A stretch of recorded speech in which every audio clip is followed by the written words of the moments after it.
All right, what's up, everybody? Before I get started with the pre-market prep, just want to do a quick pop quiz. All right, a quick pop quiz. And today's pop quiz for the latter part of this segment, right, is to see how many people can get this correct. All right. Now, regarding the breakout and retest strategy, which I use, the question is very simple.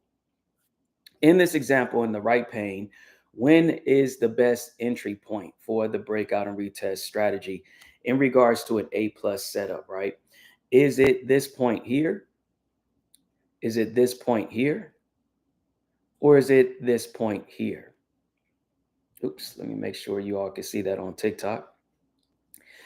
Let me restate the question. Which is the best entry for the breakout and retest setup? Is it this first point here? The second point here, or the third point here? All right. So after the pre-market prep, I'm going to come back to this uh, at the later part of the segment and answer this question. I'm going to check to see if anyone knows the answer. And then I'll talk a little bit about the definition of what an A plus setup is in regards to the break and retest strategy, the break and retest strategy. All right. So even if you don't know the answer, just stay tuned and I will provide that answer. So again, one final time. The question is in regards to the break and retest setup, when is the best entry point? When is the best entry point on this right chart here? Is it this point here, the second point here, or the third? All right, so you can say 1, 2, or 3 in the live chat, and then we can come back, or don't answer now, but when we come back, I'll restate the question, and then you can drop your answers in the live chat, just 1, 2, or 3. All right, so taking a look at the pre-market prep today, again, I covered Tesla. In the pre-market prep, I pretty much go over the scheduled red and orange folder news that could positively or negatively impact the market, as well as take a quick peek at Tesla specific news that could also negatively or positively impact the market today. So taking a look at Tesla, yesterday we closed at 309 and change. All right, we were up 2.19%. So a little over 2% yesterday. I missed the trade for yesterday. I was in Nvidia at the time because Nvidia, I was looking for to trade Tesla, but Tesla took a little bit longer to set up for me. But Nvidia was the target. That was a secondary target for me yesterday. So I didn't get a chance to jump into Tesla. I did see the setup for Tesla. However, I have not yet come to the point where I'm comfortable managing multiple positions. All right. So in time that will come. But I attempted to jump into Tesla, but the order did not get filled. So I just canceled it after, I think it was like 60 seconds. And I just stayed focused on the Nvidia position that I was in at the time. All right. So today in the pre-market, Tesla is currently at 310 and change. All right. 310.24, currently up 0.32%. We were up 0.42% when I started this live. All right, so let's take a look at scheduled news. All right, scheduled news, forexfactory.com. Forexfactory.com. Let me zoom in.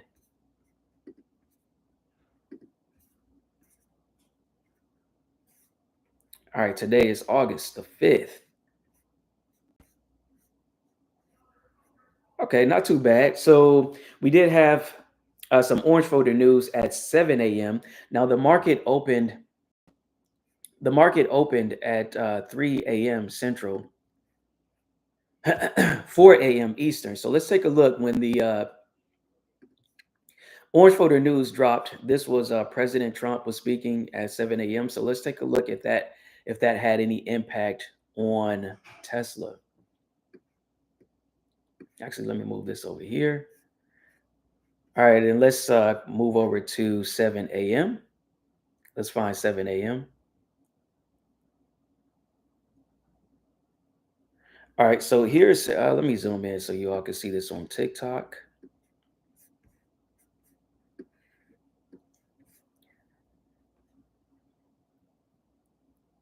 All right, so this is the candle that formed, opened, and closed at 7 a.m. So not too much, right? Not too much of a move. It's currently 7:09, so we'll give it some time. We'll come back here a little bit later and take a look to see if we begin to continue trending down or if we, push back up again. All right, so we'll come back and take a quick peek and see what happens. Currently, um, we're just kind of in range, right? We did have this drop from the open from 311 to 309 and change. All right. So we're just kind of in range right now. Currently, we're in range. We did kind of peak at 311.37. Is that 311.35? Let's just say 311.35. And we're currently sitting at 310.33 since the scheduled orange folder news dropped. All right. So not too big of a difference here. So we'll come back and see if uh, this news has any additional impact on Tesla as well as the market. We'll take a look at Qs and SPY as well a little bit later. All right, so later, let's see, we do have at 9 a.m. PMI. So at 9 a.m., I'll come back and check. This is 9 a.m. Central. All right, that's 10 a.m. Eastern, 10 a.m. Eastern. All right, and then after that, the market closes for me at 3 p.m. Central, and that's 4 p.m. Eastern. So I'll be out of my positions by then. So the red folder news that drops at 5:45 won't have any impact on me unless I decide to stay in a position overnight. So if that's the case, then I'll come back and take a quick peek to make sure. It's nothing I could do, right? If I'm in a position overnight, I just have to wait until the following session uh, tomorrow, right? So it's nothing I can do, but I can at least take a look at the news and see if that impacted my position negatively or positively. All right, so let's take a look at Tesla specific news. So pretty much a clear day today, just PMI at 9 a.m. So we'll take a look. Might be in the trade before then. It's definitely possible. I was in the trade yesterday before 9 a.m., 10 a.m. Eastern, right? So I was in the trade before then, and I was pretty much out before that point as well.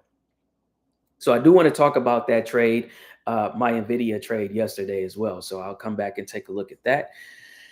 Let's see. All right, let's take a quick peek at Tesla specific news, and then um, I'll talk about what I'm looking for today, and then I'll talk about my trade, my NVIDIA trade yesterday, and then I'll come back at the final segment to talk about that question to see which is the better entry. All right, which is the better entry? So let me take a quick peek at the headlines here and see if I see anything that could impact Tesla today. So give me a second. I'm just going to go dark. Musk, 29 billion handout makes him harder to replace. No one's going to replace Elon. All right, let's be clear about that. Um, Tesla run rough European sales continues as Germany and UK sales. Tesla German car sales more than halved in July. Autopilot verdict deals Tesla a black eye. All right, let's take a look at this one. What are they saying about this? A court verdict against Tesla last week. This was last week, stemming from a fatal 2019 crash. Oh, yeah. So I was keeping an eye on this. Let's see. Could hurt its plans to expand its robotaxi network and intensify concerns over the safety of its autonomous vehicle technology.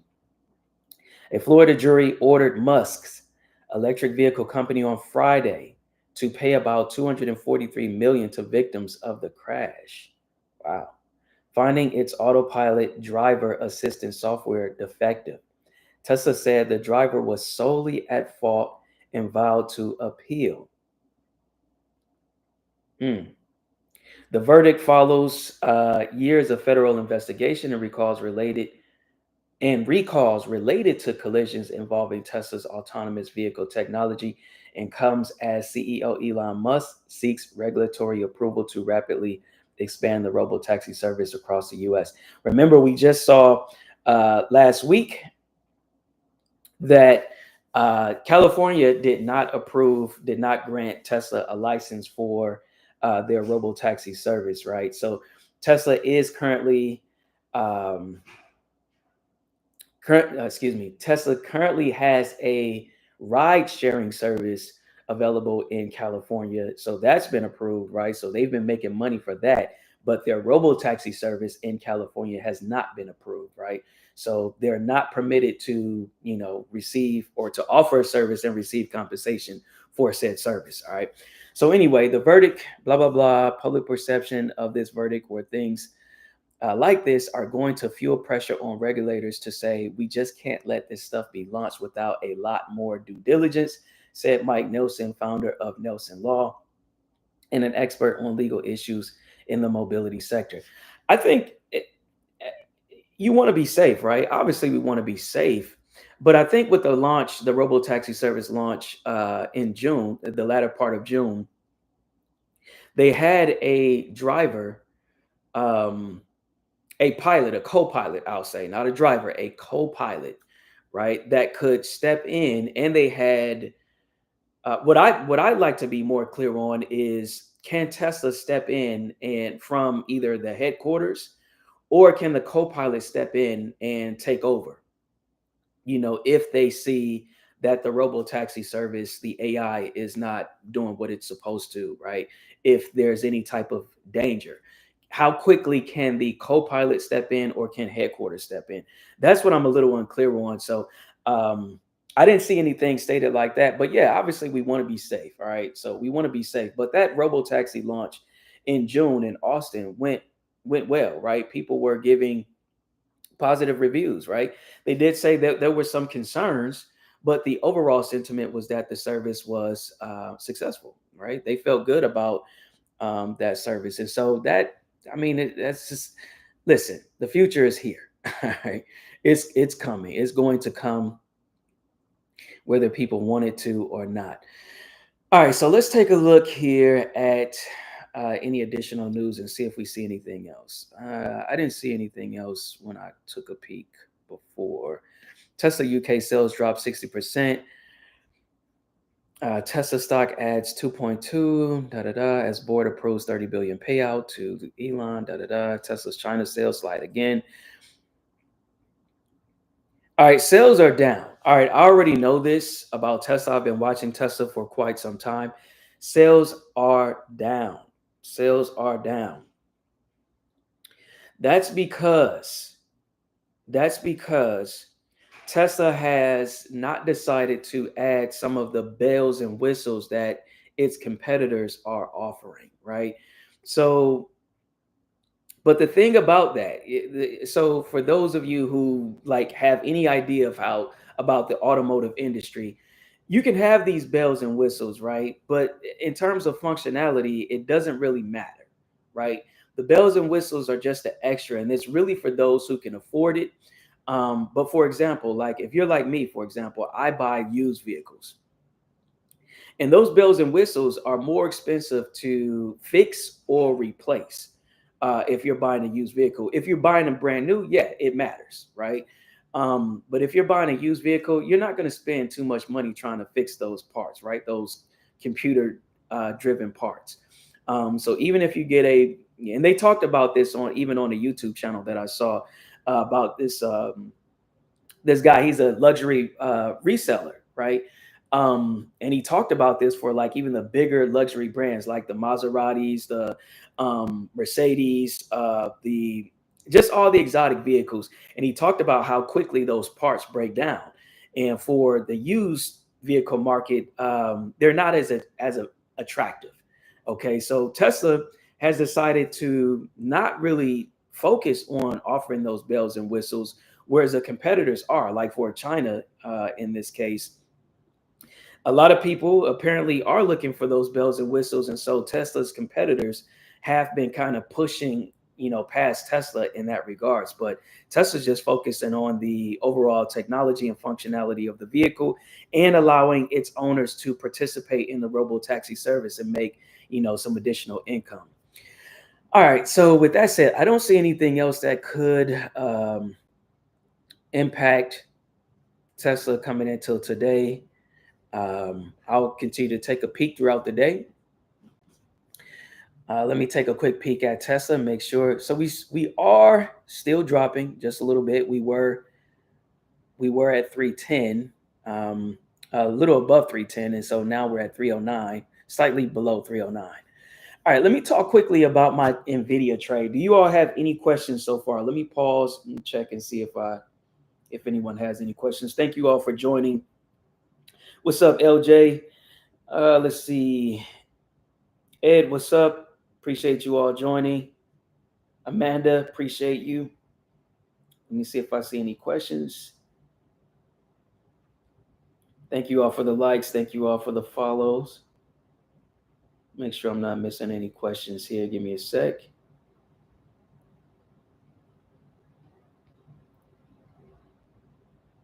All right, so I don't see any questions so far. All right, so I'm going to go ahead and proceed.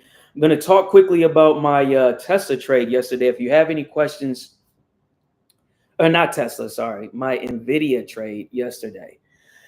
All right, so I did grant free access to watch my mentor, who is Scar. He goes by Scarface Trades on social media, Scarface Trades on social media. His name is Tony. So I did grant free access through my live to watch him trade using the breakout and retest strategy. A lot of people so far has found tremendous value in watching him trade live. So I thought that would be of tremendous value. So I decided to offer that. And the break and retest strategy is simple. And I'm going to talk about that with my NVIDIA trade. Let me pull up my journal here. The journal that I use is Stonk Journal, stonkjournal.com. It's a free journal that you can use. It's a free journal that you can use. And let's see, let me click on NVIDIA. All right, cool. So I got into NVIDIA at 8:52 and I was done at 9:08. So 16 minutes. 16 minutes I was in this trade. 16 minutes I was in this trade. I bought 10 contracts. Now the red arrows, the red arrows that I have marked out here indicate when I scaled out of this position. And then you can see at the top here, I initially bought 10 contracts at 8:52. So 10 contracts. And then I scaled out of four of 10 at 8:55. So 3 minutes later. And you want to sell into strength, right? You want to sell into strength. So this large bullish candle is when I sold the first 4 contracts. Then the next was this candle here on the next push. So at 9:06, sold 3 more contracts. And then the final 3 was at 9:08. All right. So let's take a look at that on the chart. You pull up NVIDIA. NVIDIA took off. Man, it's crazy. Now I did pay. So I'm going to talk about this too. Let me pull up. Give me a second to pull this. My Thinkorswim. Let me log in. If you have any questions while I'm logging into Thinkorswim, just drop them in the live chat.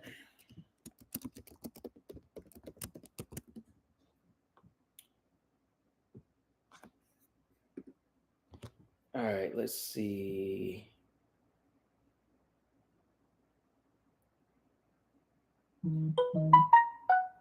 Okay. All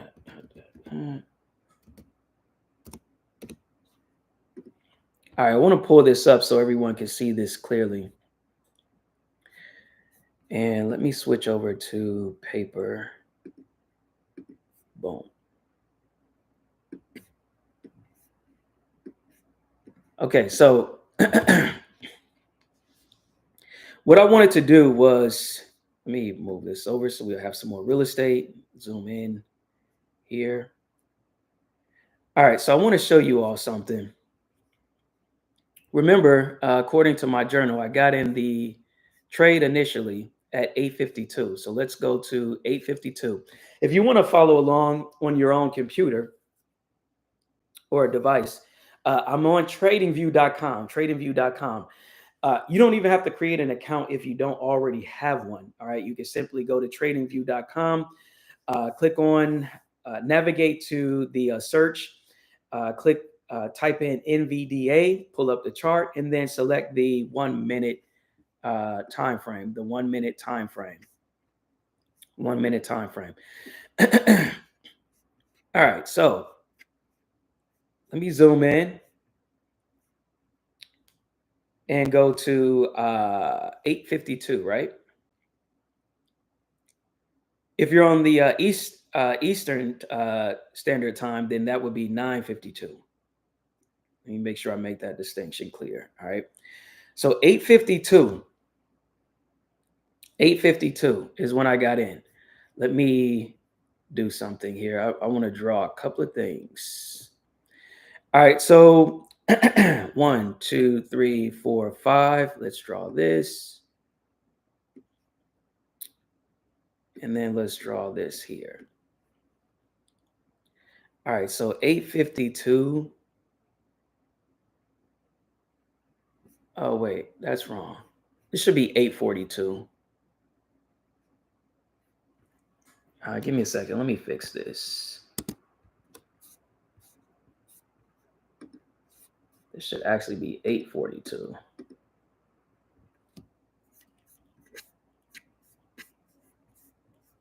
Wait, that can't be right.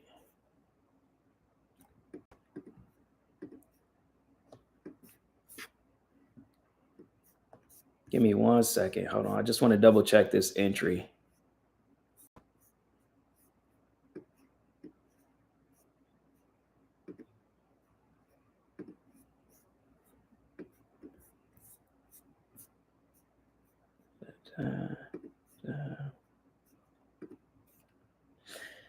Okay, let's see. So that was NVIDIA.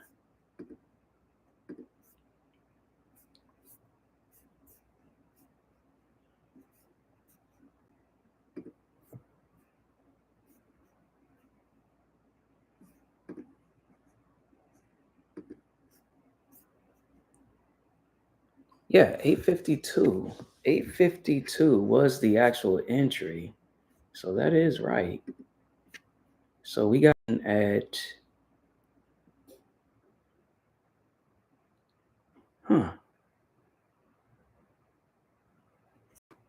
8:52. Yeah, that's right. Well, I can't argue with Thinkorswim. All right, so it was 8:52 when I got into the trade. I thought it was this one here. 8:52 when I got into the NVIDIA trade. All right, so it's on this candle here. Let me zoom in so you all can see this, stretch it out a little bit more. Let me pull this up. All right, so the two lines that I marked out here, the top is the 5-minute high. And that's simply to draw this out on your candle. All that I did was mark out the highest point the price rose when the market opened, right? Within the first 5 minutes. All right. So you just count out 5 minutes. Remember, I'm on the 1 minute chart or a time frame. So every candle on this time frame is 60 seconds in duration for those of you who are completely new. All right. So all I did was drew out, marked a line that represents the 5-minute high. This is after the open. We count out 5 candles, and whatever the highest price point is when the market opened within that first 5 minutes, that's the highest point we mark out. And then we also mark out the lowest point the price fell within the first 5 minutes. All right, so I counted out 5 candles, 1, 2, 3, 4, 5, marked out the high, marked out the low. And now for the break and retest strategy, you're simply waiting for a break above or break below. In this case, we were waiting for a break above the 5-minute high and then a retest back near this zone. All right. I got in, however, at 852. 852. All right. So this was since I missed the initial entry, I got in after a retest of the 1 minute order block. All right. So I use this candle here. Let me draw this out. So I mark out the tip of this candle and then the low of this candle. All right. So using an order block, I can wait to see if the trend continues and we have a pullback, either tap the top, either top the tap, top the tap, either tap the top or tap somewhere in between, this candle, right, within the zone of this candle, or, even slightly break just a little bit, like it can wick below it, right? It can wick below it just a little bit. That's what I was waiting for a re-entry. Else I would have missed it, and it's not recommended to chase price and just try to jump in a trade anywhere just because you see the price increasing, right? All right, so I did have this retest. You can see that with this wick here, buyers were stepping in on this candle. And then, so I stepped in, entered the trade, bought 10 contracts. All right, I bought 10 contracts. On this initial push, let's see, this is 852. The next, when did I get out? The first 4 contracts was at 855.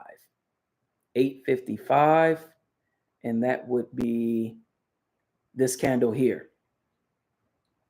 So hopefully you all can see that. Let me zoom out just a little bit more. This candle here, all right? That's when I sold the first 4 contracts. So I got in here, got into this candle, got in on this candle, got in on this candle at 852. And I made I sold 4 of the 10 contracts at 855, 855. All right, 855. Then I sold the next 3 at 906. The next 3 at 906. So let's move over to 906. All right, so after this push. So we had 906, right after this push on this candle here. All right, so that's 906 and 855. 906 and 855, which was this candle here. So let me kind of mark these. All right, and then the last 3 was at 908, 908, and then we'll talk about it. All right, so that was on this candle here. All right, now if I zoom out, you want to see this because I want to talk about this. Look at what happened later. Look at what happened later. So I talked about this in the pre-market prep before. This was yesterday. All right. I talked about why you would want to leave trailing contracts. I did not leave any trailing contracts, and I want to talk about why. This was a decision that I chose to do. Now, my mentor, he is still in this position. All right. He bought. So I talked about this in my free community. I shared this information. I keep everyone abreast on what I'm doing and what my mentor is doing. So if I go to his journal here, here's what he made so far on the NVIDIA trade. So he made 3,400. Now he took NVIDIA, and then later within that same session, he ended up trading Tesla as well. So what he made on NVIDIA is 3,400 so far. He still has 20 contracts left. 20 contracts left. Okay. And so you can see why he does that, right? Because what ends up happening is your contracts, the value of that one single contract begins to grow in value exponentially. And let me show you what I'm talking about. This is why, right? And so I took a paper trade so you can see what I'm talking about, because otherwise you wouldn't have the actual numbers. So I want to show you the actual numbers. All right, so let me go back to my journal so I can point this out. Now, at 8:55, I sold 4 contracts. Remember, I had 6 contracts left. I had 6 contracts of the 10 contracts that I purchased left, right? Now, what I wanted to do initially was I wanted to keep all 6 contracts. I wanted to keep those for the rest of the day, right? I wanted to keep those for the rest of the day. But what ended up happening is this pullback here. This pullback here. All right, so we had 3 candles. 3 candles. All right, sellers were stepping in. Now 4 total, but I got out on the 3rd candle. All right, so let me zoom in. Hopefully you all can see this better on TikTok Live. All right, you see these 4 candles? Now this is my personal preference. I give 3 down close candles, and I'm going to talk a little bit about this, right?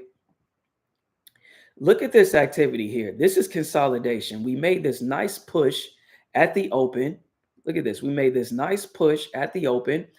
3 down close candles before continuation. 4 down close candles before continuation. But notice there's no consolidation. No consolidation. Just, push, pull back, push, pull back, push, right? But here we made a nice slight push higher than the ladder high, right? This is the last high candle that we had, the last high up close candle that we had, right? And then so in the continuation leg or arm of this trade, we just broke slightly above the high. Okay. And so then we started to consolidate. Look, we're not really making a new high. We're not really making a new low. This was the last low candle, right? This was the last low candle here. Right? For the next couple of candles on this 1-minute time frame, we were just consolidating. And so I'm like, yo, I'm okay with the consolidation. But what I did not like is the fact that we were falling and breaking below this candle here. And I didn't like that. This was a significant bearish candle. And I was like, yo, if we don't recover quickly, I'm going to exit this position. I'm going to exit all of my contracts. All right. I'm going to exit these 6, but I wanted to keep those 6 contracts moving, right? I wanted to keep them trailing in this trade. But because we had these consecutive 4 down close candles right after consolidation, I was like, you know what? I'm just going to go ahead and exit my position. That's what I do on every single trade. If I see consecutive, like I give it 2 to 3 candles, 2 to 3 candles. All right, 2 to 3. That's my limit. All right. After consolidation or after continuation, because I want to be in a trade where it's just continuation and capture that momentum. All right. I don't want a trade to go from green to red. And with these types of candles, it can go quickly from green to red. And then you'll get frustrated. For many of us, we'll get frustrated and start to chase after future trades to try to recoup the money that we lost because we're frustrated that we were up, let's say $200. We ended up losing $200 because the trade went from green to red, right? And now we're trying to chase after future trades, jumping in the, additional trades to try to get that money back. And so for me to remain disciplined, I like to just say, all right, look, if this trade begins to go from green, and get closer to, these contracts were up at this time, at this point, they were up like 4%. When I got out, it was down a little below 1%. All right, so keep that in mind. I'm keeping track of the P&L open percentage, right? So it was up like a little over 4%, and then it dropped below 1% at this point. And so these were for the final 6 contracts, And so I was like, yo, I'm going to go ahead and get out of these contracts. I'm going to go ahead and get out and keep my position in the green and not go into the red. All right. Because I don't know if this is going to continue dropping in price. All right. But look at what happened. And I want to show you really quickly what would have happened if I kept those 6 contracts. Now, my profit was $135. All right, with the 10 contracts that I bought from the time I got in to the time that I got out, my total profit was $135. Okay, $135. Now, I talked about why you want to leave trailing contracts. This is why. This is why. So pay very close attention. And I'm going to pause to see if any of you have any questions. So I took a paper trade for NVIDIA, right? For NVIDIA. So you can see this. Okay, you all see that? All right, for NVIDIA.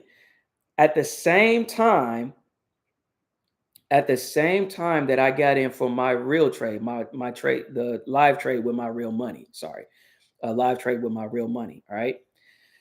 Now, I sold all but 6 contracts.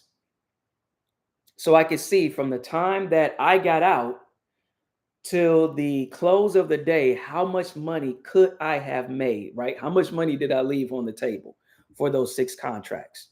All right. So I want to show you all a couple of things. I want to show you how much each contract cost. So we could do the math. We're going to do a little bit of math here. I'm going to show you why this is important to keep track of. So 6 contracts. Now look how much money I missed out on for those 6 contracts. $966. $966. $966. The 6 contracts would have cost $1,700. $1,700. $1,700. I want to do some quick math here. All right. 1,700. We want the cost per contract because maybe you couldn't afford 1,700, right? Or maybe your budget wouldn't allow you to buy $1,700 worth of stock options, right? Each contract cost was $283. $283. Why is this important? All right, so let's take a look at this. If we take 966 and divide that by 6, you would have made, for your $283 contract, you would have made $161 for that one contract. All right, for that one contract. So if you were able to buy, let's say 2 contracts, all right, so you would have been topped out at, let's say your position would have cost you near $600. Okay, near $600 if you could afford that. If you had the budget to buy 2 contracts, you could have sold one and you could have left the other one trailing, right, for the whole day, and you could have captured this $161 move. This is why you want to leave as many trailing contracts as possible. This is why you want to eventually start letting your money grow so you can begin to buy multiple contracts, because those contracts, even one single contract, will begin to grow exponentially in value. So the 283 plus the 161 is the total value of the contract, right? So you would have bought it at 283. It would have grown in value to 444. It would have grown in value to 444. So $161 gain on your initial position of 283. Now, I decided to get out of the position because of this drop. I could have re-entered the trade once I saw this candle here. I could have re-entered. Well, Ace, why didn't you re-enter the trade? Because I told myself going into this month and at the latter part of July, I said, I just want to take one trade. I'm just going to focus on taking one trade per day. All right. I'm not going to take multiple trades. I'm going to take one trade per day. So this was a personal preference, or, just my own personal decision. This does not have anything to do with what Scarface, my mentor, does. This was my own personal decision. I did not want to take multiple trades because one main reason is I hate entering these manual journal entries, man. It's like it gets really cumbersome, right? It gets really cumbersome. So I highly recommend always journaling your trades. And as you begin to journal this information, you'll probably get sick and tired of doing that too. You're like, man, listen, I don't feel like journaling, 3, 4, 5 trades. So think about if you enter 10 trades that day, look at how many entries you have to, put in your journal. And that's a lot of information. And then to say what you did, like to make notes on every single entry, like I'm not doing that. So that's one reason why I decided that I'm only going to take one trade per day, one trade per day. So I definitely could have re-entered this trade. The opportunity was there, but my goal is not to chase after the money. My goal is not to chase after the money. I will eventually capture these larger gains. I've done so before. My first week of trading, when I first began, I caught $20,000. So I'm not really like focused on trying to chase after the money. I know that I will be in a trade at some point, and will capture those gains. All right. So I'm not worried about that. Right now, I'm focused on discipline, self-control, and money management. All right. So that's key for me. But I want to show you, you could have re-entered the trade here if you did the same thing I did and got out to secure or lock in those initial profits or gains. There was a re-entry point here. So you could have gotten in on this candle here, or somewhere within this second candle. Let me stretch this out. So you could have gotten in here or here. All right. Okay, so let me pause there and see if anyone has any questions. All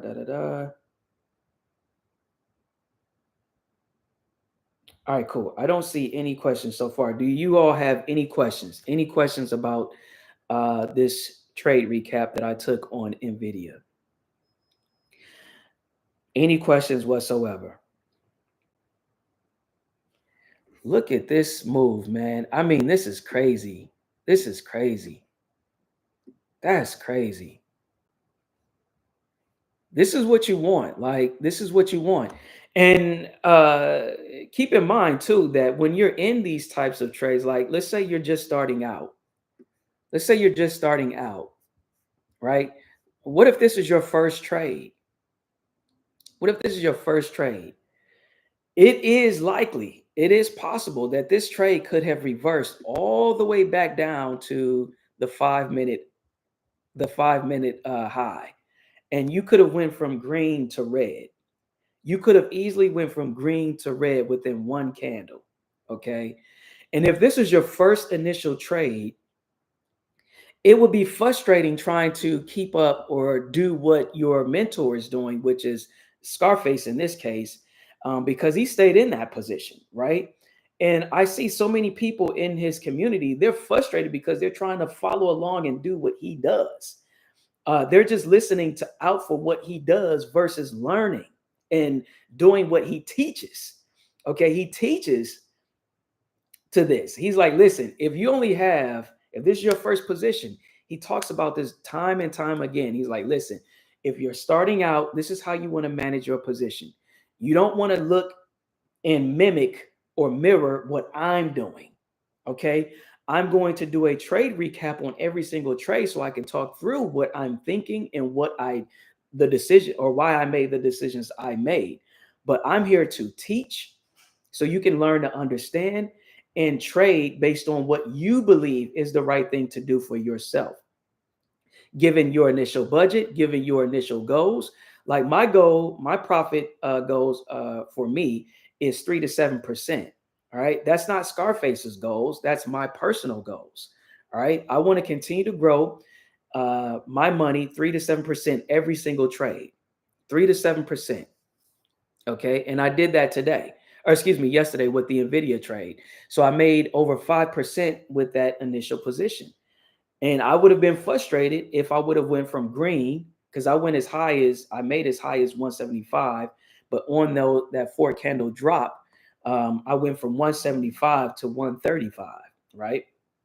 So this was a personal decision to lock in those gains while I was still ahead, while I was still green, right? I did not want to have a red trade the first week of the month, right? For me, mentally, I did not want to see that. And so it was a personal decision to exit that position. But this is not something that you would have had to do. And if I were to be, if you were on the live call with me and you heard me say, hey, I'm getting out of this position, I would have hated for you to exit the position only to see this huge push higher later in the day, and then you be frustrated at me because you like, well, Ace, you got it. Why did you say you were getting out of the trade? Well, that was a personal decision, and it's important for us to make that distinction between what's a personal decision and your own personal goals, right? And so that's the key. And so me personally, I made a personal decision to exit the position and lock in that target because I reached my personal goal of 3 to 7%. I exited at 5. I exited a little bit over 5.5%. So I reached my target and I exited the position. Do I want to capture these gains? Do I want to capture this $966 that I could have made? Yeah, absolutely. But I know that's going to come. I know that's going to come. So I'm not really, like I'm not frustrated by that. I do want to know, what was on the table. So that's why I took the paper trade, at the same time. So I'm like, yo, what would those 6 contracts would have made me? Okay, cool. I would have made $1,000 that day. But to make that $1,000, it's not without risk. It's not without risk. You would have had to risk this point. Look, we fell below the 5-minute high. We fell below the 5-minute high. So if you were in that position, listen carefully. If you were in that position with us, you would have saw your money go from green to red. From green to red, right? And if you're new, you might have panicked. You might be nervous. Scarface has been doing this for years, so he's not going to panic, right? He's used to this. Look at the loss he took on July 31st, 7,500. He's used to this. All right, he knows that he's going to make that money back. The next day, August 1st, he made 12.7.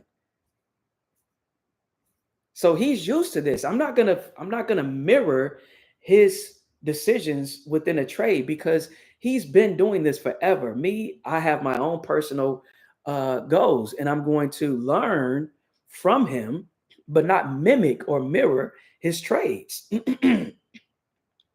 So that's the important distinction. LJ says green is always good. Exactly. Exactly.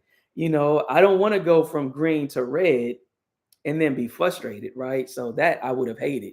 My first trade within August, I would have hated that.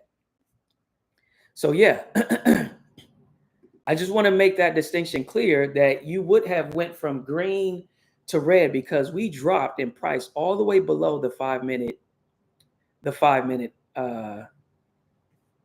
Wait, did I? Hold on. Oh, no. I'm sorry. We dropped below the entry, right? Remember, I got in at 852. So this was the line the candle where we got in at 852, this candle here. So we wicked below that. Let me zoom in so you all can see this a little clearer. This wick is below where we entered, right? So if you got in at the close of this candle,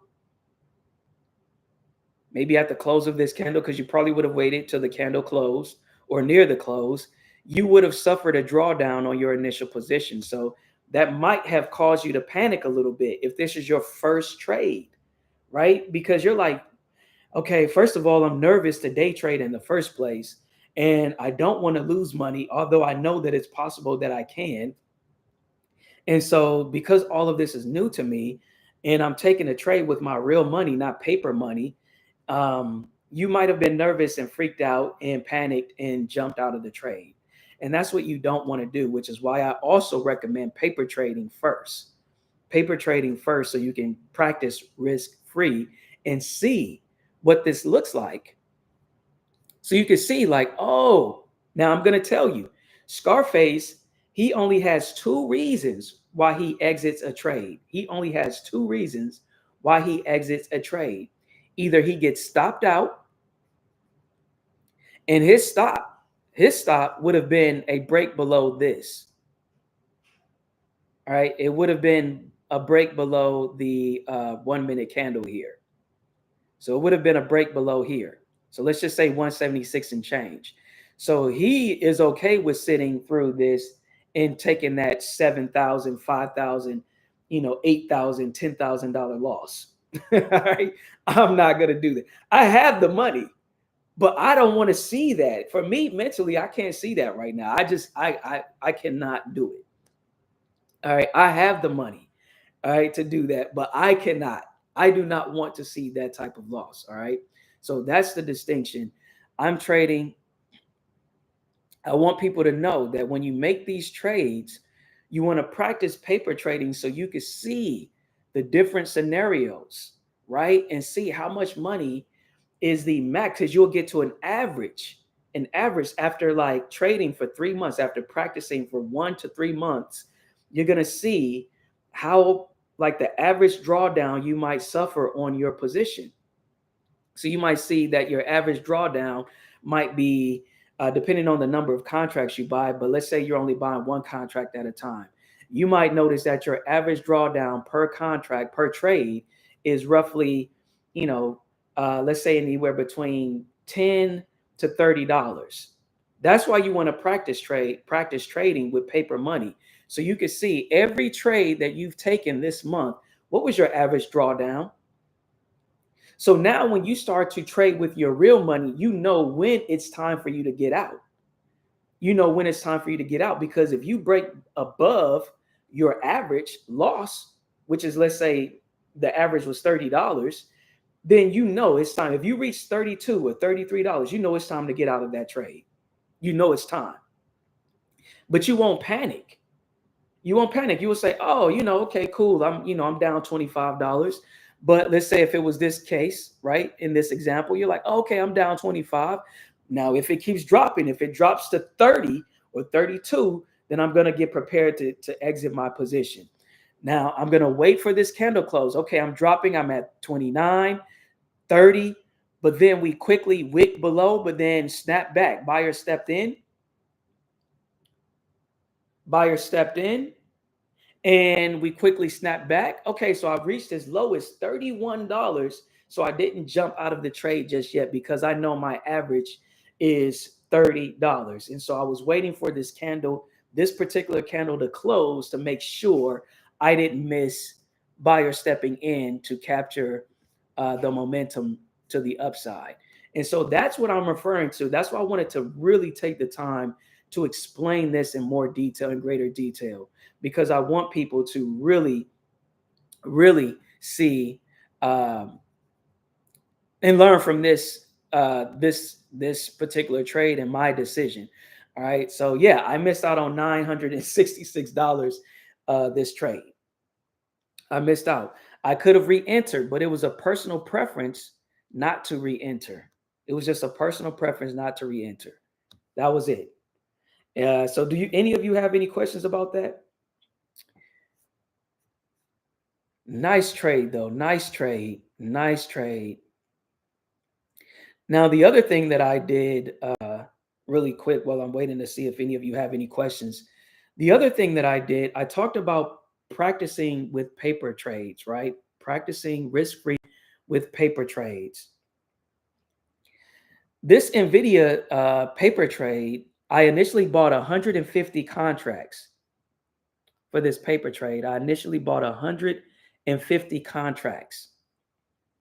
So, I traded with my real money, and then I also took a paper trade with 150 contracts. All right. Why?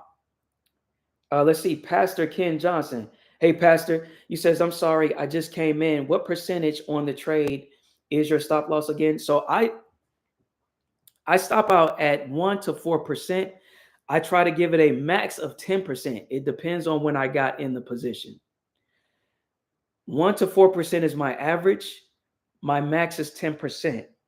So if I take a position, my average position, excuse me, let me slow down. My average position size, Pastor, is 2,000, 2 to 3,000. So 10% max of that position would be 200. If it's 3,000, then it would be 300. So that's uh, my max stop loss limit. Pastor says, do you set stops and take profit at the beginning?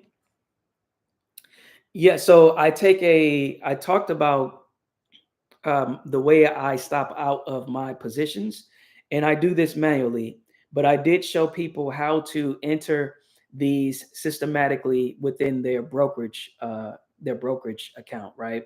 So you can enter these in systematically to have the system exit your position for you based on certain conditions that you set.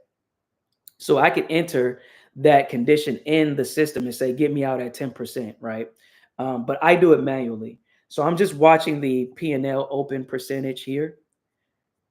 That's it. So if I see this drop to, like close to 10%, depending on when I got in, depending on my entry point, if I got a good entry, then it's going to be, max 4%, 3 to 4%. If I got a bad entry, then it's going to be like 10, maybe 20%. It just depends. It really depends. But I try to keep that max at 10%. Let's see. Your next question was,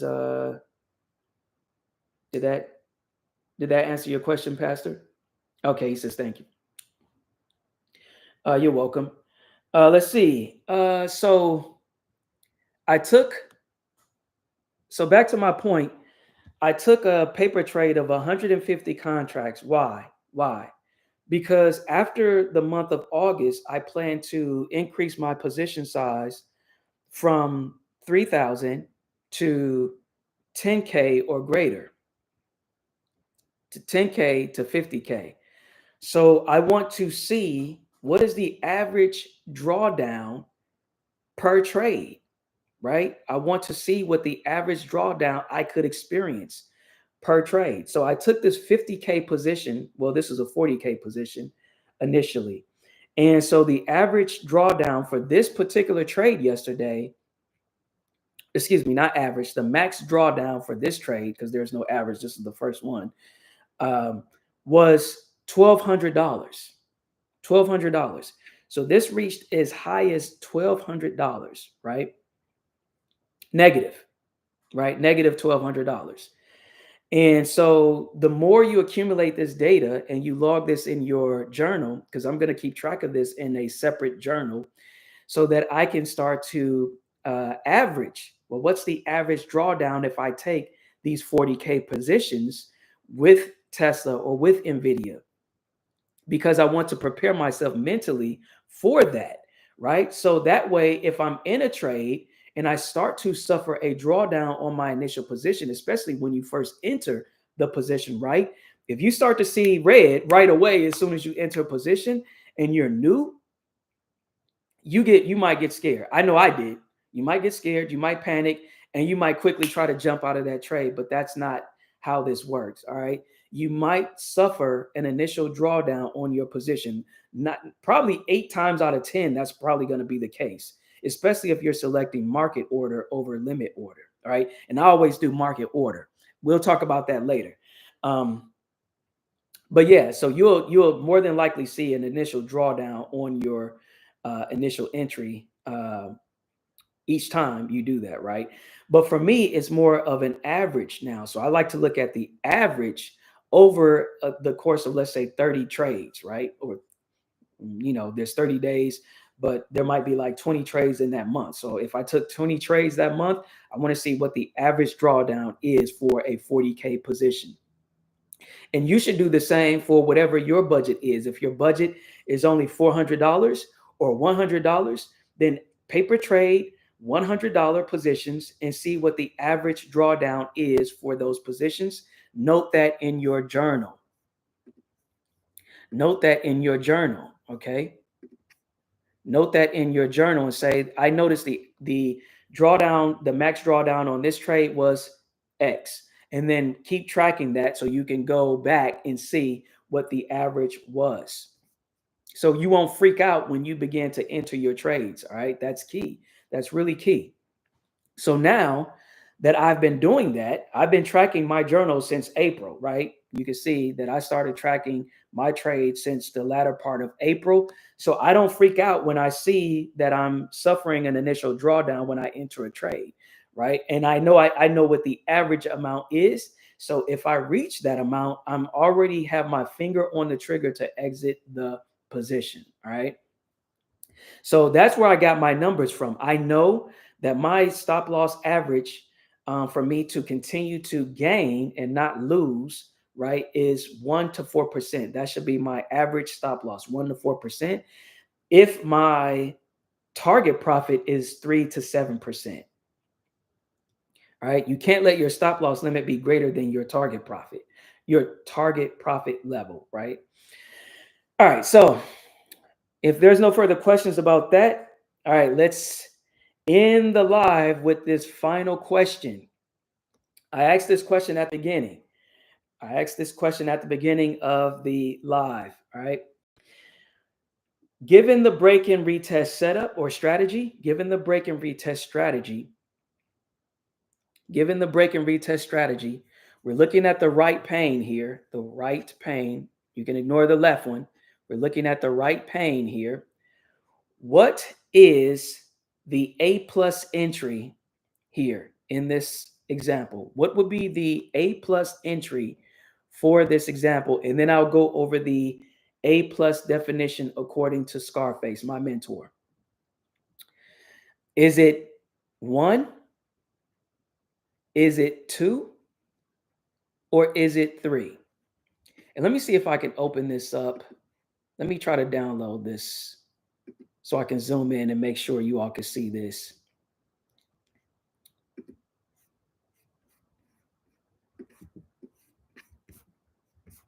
Okay, let me see if I can zoom in.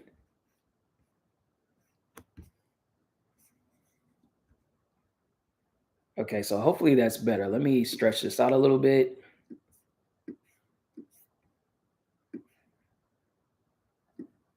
Okay, so that should be better for those of you on TikTok. All right, so is it 1?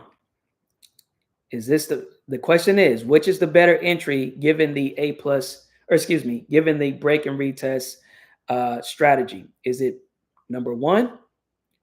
Is it number 2? Or number 3? All right, Eric says number 3. LJ says 3. Eamon says 3. Anyone else want to take a shot at it? Island Child says 3. Look at y'all, man. 3 is the correct answer. Does anyone want to take a shot at telling me why? Does anyone want to take a shot at telling me why 3 is the correct answer? Let me go back up to you, LJ. You said 3 actually shows more displacement on rejection. Yes. Yes. Yes. That is the correct answer. Look at you. LJ is yo, LJ, you must be watching. Did you watch a couple more of his videos? I can tell you. LJ is on it. What's up, Queen? I see you. I see you. I'm glad you made it. Pin bar rejection as well as displacement. Yep, exactly.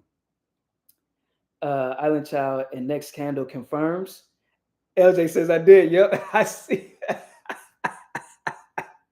I see you. I see you, man. That is exciting. I love it. I love it. Yo, I think I'm gonna have to start offering prizes for these questions, man, because I'm like super excited about this. What's up, Queen? Good morning, fam. I'm glad you're here. Let's see. Yeah. So now Scarface. So I talked about this yesterday, right? Scarface has this in his mentorship community. He does these A plus trade reviews. Okay. And so people within the community, they're providing their screenshots of what they believe is an A plus setup. And so then Scarface will do a live session with the community to do a review of these screenshots that people are sending in. And so what I decided to do was pull these particular screenshots over into the pre-market prep to ask the question to get people more prepared to see, like, okay, what should I be looking for? What are the perfect conditions? What is the A plus conditions that I should be looking for given the break and retest strategy? Now, remember, there's thousands of strategies that you could choose from. All right. And they all have their risk to reward percentage rate that is inherent with those particular strategies, right? And so you could choose any strategy. I love the break and retest strategy for its simplicity. I think it's one. I haven't looked at too many strategies, but I love the break and retest strategy. I think it's very, very, very simple to learn. So that's why I love it. But anyway, that's what I decided to do and ask, just a simple question. Hey, what is, is this an A plus setup? And so that's what I'll be doing going forward in these pre-market preps, in future pre-market preps, right? So thank you all for participating. Congratulations to all of you. I am super excited that you all are paying attention, that you're watching Scarface's videos, learning, tuning into the free live access to watch them trade so you can see it live in action. I love it. So thank you all. Thank you all for the participation. Thank you all for the likes, the follows, everything. I appreciate you, LJ. You said thank you as well. I appreciate all the follows. I thank you all. All right. Well, that concludes this live. Does anyone have any questions before we go? Before we go, I do want to point out that these are not bad entries. These two are not bad entries. You could have taken these entries. They just wouldn't be considered A plus, all right, according to the definition. Now, I forgot. I'm sorry. I forgot to talk about the definition, all right? So this is the definition of an A plus setup according to Scarface. All right, so you want strong momentum in the stock. All right, strong momentum. So that's either relative weakness if we're taking positions to the downside, or relative strength if we're taking long positions to the upside, right? You want context confirmation. What is context confirmation? We want to make sure Qs and SPY is also trending in the same direction of our position, right? And then we also want the A plus entry candle. And you already saw the A plus entry candle is this, right? This is an example towards of a plus candle entry for the downside, toward the downside, right? This is the hammer candle. And I showed this here. Let me go back. Trading, really quick, guide, and then the different types of candles, right? So this would be considered a shaved bottom or a hanging man, right? So it's just inverted, right? So it's just inverted, the hanging man inverted for this candle. Well, this one has a little wick, so to me, I would count that as a hammer candle. I would count this as a hammer candle, all right, because it has a little wick. The hanging man doesn't have a wick, but the hammer candle does have a little wick on it. I don't know if you all can see that. If I zoom in a little bit more. Jeez. So the hammer candle has a little wick, whereas the hanging man does not. So these candles are the same for the bearish candles as well. So you just invert them, right? It's just inverted. So that to me is an inverted hammer, right? It's just an inverted hammer candle, okay? So that's the A plus candle. And then you want the low risk, high reward, okay? Low risk, high reward. It's near the key level, all right? So if this is the 5-minute low, you want as close as possible, right, to the key level that you drew out or marked out. And so that if you enter the trade anywhere in this position, your risk level is very, very low, all right? If you miss this entry and get in a little bit later, right? Let's say here, then you're going to have to suffer. You're going to have to suffer greater risk, right? So that's why. Let's see. And lastly, favored candlestick patterns. All right. So the hammer, inverted hammer, shooting star. These are used for precision entries on the retest, but always within the broader context above. Okay. So with that said, that will conclude. Let me see. I want to make sure I'm not missing any questions. Let's see. Eamon says, how do we watch? So there's a couple of ways to do this, Eamon. What I do is I go live. Let me pull up the schedule here. I have a schedule channel in the free community that provides a schedule for when I go live. All right, so every day for the pre-market prep, I go live 7 a.m. Central, 8 a.m. Eastern. Okay, that's every day. Now, for the live mock trades, I go live every Wednesday at 1 p.m. Central, 2 p.m. Eastern. Okay. And then for the mentor to go live to see my mentor trade live, that's every Monday at 8:30 a.m. Central, 9:30 a.m. Eastern. Okay. If you want notification of these, then you would just have to either, follow my TikTok, right? Because I think that notifies people that, hey, this person is going live, or you can join the free community. And to do that, all you have to do is DM me that you want to join. Otherwise, just write these down and then, or just DM me and I'll send you a screenshot. Oh, I can't see you a screenshot, but I can just put these in the message. You could DM me and I could put the schedule in your message. So you got a couple of options. You could just follow to get the notification for the live, or you can join the free community, or you could DM me and I'll send you the schedule. All right, I'll message you the schedule. Let's see, Island Child, Queen, Island Child. Oh, good day. All right, so you agree. Okay, thank you. Naomi, what's up, Naomi? Where can I paper trade? Excellent question. To paper trade, you do this through your brokerage account. All right, so that's Robinhood, Webull, Thinkorswim, IBKR. You do that through them. If I show you on Thinkorswim, for example, let me zoom out. Now, for Thinkorswim, this is true if you log in the web. So if you go to Thinkorswim, if you create a Thinkorswim brokerage account, I don't know if this is true for Webull, Robinhood, and IBKR, but I know that this is true for Thinkorswim, right?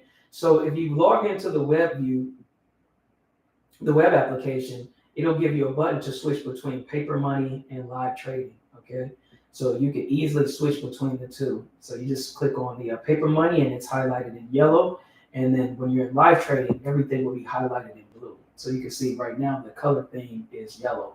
So you know you're in the paper trader side of things because you don't want to accidentally be in a live trade and lose your money, right? So that's where you paper trade. And if you're in a different brokerage account, if you're struggling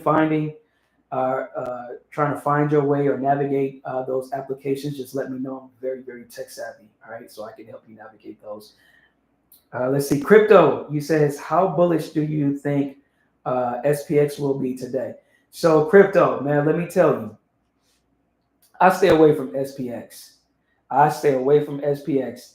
All right, so I made, when I first started day trading using Scarface's break and retest strategy, I made 20,000 trading Tesla, and I had been watching Tesla for the 1 year prior to making that first trade, right?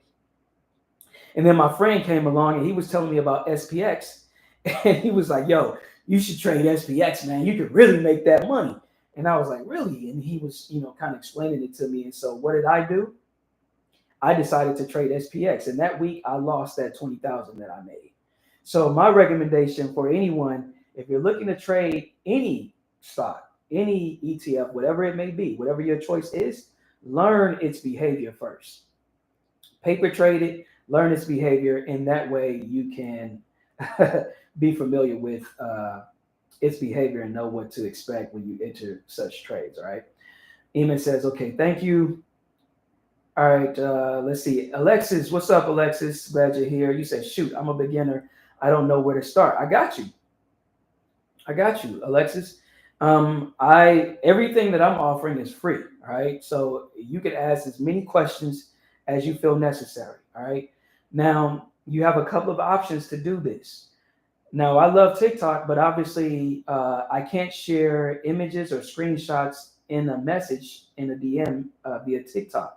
So, if you want to do like more step by step where I can guide you, then you can join the free community. All you have to do is DM me. Else, you can just DM me any and all questions you believe necessary. Right? If you want to learn, I will answer in every single question. Okay, and then also you can tap in to every live session and just feel free to ask your questions then or kind of stockpile your questions for the day or for the end of the week. Send them all to me at once. Doesn't matter, however you feel comfortable sending me your questions, I will get to them. All right, but just keep in mind, I am a team of one. I'm a team of one. So there are other people that will also be asking such questions. So it's easier if you're already in the free community because I can answer such questions, for, generally speaking, and have that information organized for the entire community. So it's just up to you, however you want to do it. Just let me know. JJ says, do I trade gold? No, no, no, no. I haven't traded gold. The only thing I've been trading is tech stocks so far. The only thing I've been trading is tech stocks. All right. So Alexa says, wow, thank you. I appreciate you. Yes, I would just DM you to join the community. Sure. No worries. I got you. Like I said, everything's for free. Everything's for free. You will never, ever, ever have to pay for the questions that you ask, the one-on-one sessions, none of that. But like I said, I am a team of one. So if there's a bunch of people asking me questions at once, then it's going to take me time to get to everyone. All right. So I highly recommend that you tap in and ask your questions as quickly or as soon as possible. Not quickly, but as soon as possible. Well, you come to the right place, Alexis. You come to the right place. Because I'm sharing everything that I've learned and am currently learning from my mentor. So I share all of his information, all his social media. So you have access to that as well. So you can learn, and then I can help you fill in the gaps since I've been learning from him for the past 4 months, I think it is so far. Naomi says, which brokerage you think is good to start with? So yeah, good question, Naomi. It really depends on you. I like Thinkorswim because it's feature rich. It has the features that I like to use. One of which is the stop loss, trailing stop loss. And I think someone told me that Webull just added that feature. So last month, I think it was. I think someone told me that they just added that feature. So it just depends on the features that it offered that you're looking for. If you're new,